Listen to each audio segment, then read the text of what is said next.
My name is Emily Parker, and I never imagined that one careless sentence would unravel the life I had built with my husband, Daniel. We lived in Chicago, in a quiet suburban neighborhood where the streets were lined with oak trees and kids rode their bikes after school. From the outside, everything looked picture perfect. But sometimes, the most dangerous cracks are the ones no one sees. Daniel and I had been married for 8 years.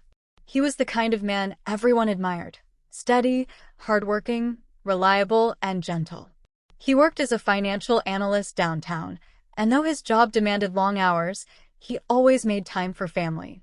We had 2 children together, Ethan, who was 6, and Lily, who was 4. Our marriage wasn't bad, but it wasn't perfect either. Daniel wasn't the kind of man who swept me off my feet with grand gestures. He wasn't overly romantic, nor did he surprise me with flowers or dramatic speeches like I used to dream about in my teenage years. But he was constant, loyal, and always present. The truth was, before Daniel, I had been in love with someone else, Michael, my college boyfriend. Michael was charismatic, exciting, and unpredictable. He made me feel like I was living inside a movie.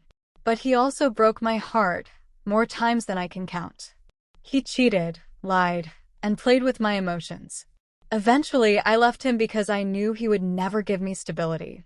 When Daniel came into my life, he was everything Michael wasn't. Trustworthy, stable kind. Marrying him felt like stepping into safety after years of chaos. But deep inside me, I sometimes compared the excitement I once felt with Michael to the calm love Daniel gave me. It was during one of those weak moments that I made the biggest mistake of my life. It happened one Friday night. We had put the kids to bed, and Daniel was in the kitchen washing dishes while I scrolled through old photos on my phone.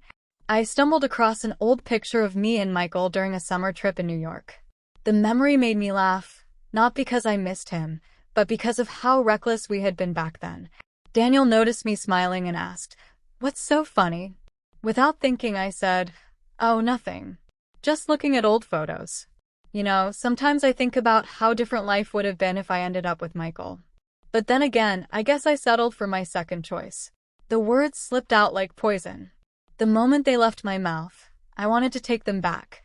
Daniel froze, the dish he was holding slipping slightly in his hand.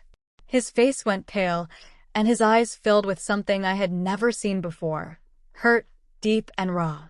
"You think I'm your second choice?" he asked quietly. I panicked and tried to laugh it off. "Daniel, I didn't mean it like that. You know I love you. I was just joking." But the damage was done. He didn't say anything else that night. He went to bed early, leaving me alone in the living room with a sinking heart. The next few weeks were tense. Daniel became distant. He stopped asking me about my day, stopped initiating conversations, and even avoided small touches like holding hands or kissing me goodbye. He still cared for the kids, still did his duties as a father, but with me, it felt like a wall had been built. I tried to apologize countless times. "Daniel, please. I didn't mean what I said. You're not my second choice. You're my everything." But he would only nod and say, "I hear you." Nothing more. Then, one evening after dinner, he asked me to sit down. My stomach churned because I knew something was coming. "Emily," he said, his voice calm but firm, "I've been thinking a lot. And I can't stop hearing those words you said. I've always tried to give you my best. But it feels like you've never really seen me for who I am. If I'm just your second choice, then maybe you deserve your first." Tears welled up in my eyes. "No, Daniel, please don't say that. I was stupid. I was careless. You are my husband, my partner, the father of my children. I don't want anyone else." But he shook his head. "I can forgive mistakes, Emily.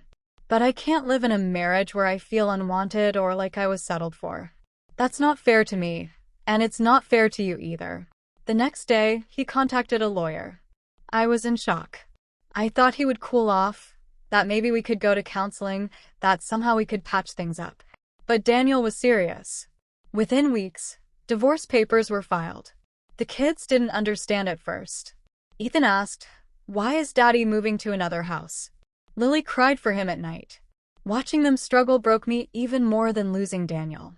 I tried everything: begging, pleading, writing letters, even suggesting therapy. But Daniel was resolute. "I don't hate you, Emily," he told me one afternoon when he came to pick up the kids. "But I need to respect myself. And I need to build a life where I'm more than just a backup plan." That sentence hit me harder than anything. Months passed and reality sank in. Daniel moved into a small apartment nearby so he could still be close to the kids. He seemed calmer, lighter, almost as if a weight had been lifted.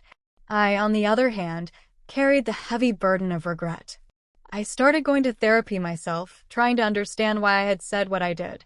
My therapist explained that sometimes unresolved feelings from past relationships can poison current ones, even if we don't realize it. She told me I had been holding on to the illusion of what I thought love should feel like, instead of appreciating the steady, dependable love I had. She was right. Daniel was never my second choice. He was my true choice, the man who stood by me, loved me, and built a family with me. But because of one careless moment, I had made him feel like he wasn't enough.